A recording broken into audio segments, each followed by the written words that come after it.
आदि ज्योतिर्लिंग श्री सोमनाथ महादेव ने श्रावण शुक्ल अष्टमी पर रंगबेरंगी वस्त्र दर्शन श्रृंगार કરવામાં આવ્યો હતો।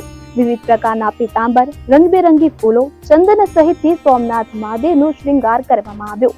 માનવ જીવન હંમેશા પરિવર્તનને આધીન રહ્યું છે। જીવનમાં ક્યારેક કેસરિયા વસંત જેવી ઉત્સાહની પરિસ્થિતિ હોય છે, તો ક્યારેક દુઃખની લાગણી પણ અનુભવાતી હોય છે।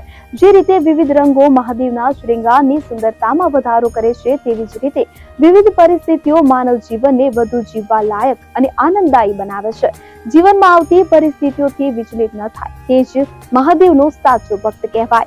મહાદેવ પર ભરોસો રાખીને જીવનમાં દરેક પરિસ્થિતિમાં સકારાત્મક રહેવું તેવા સંદેશ સાથે મહાદેવને રંગબેરંગી વસ્ત્રોથી આભૂષિત કરવામાં આવ્યા હતા।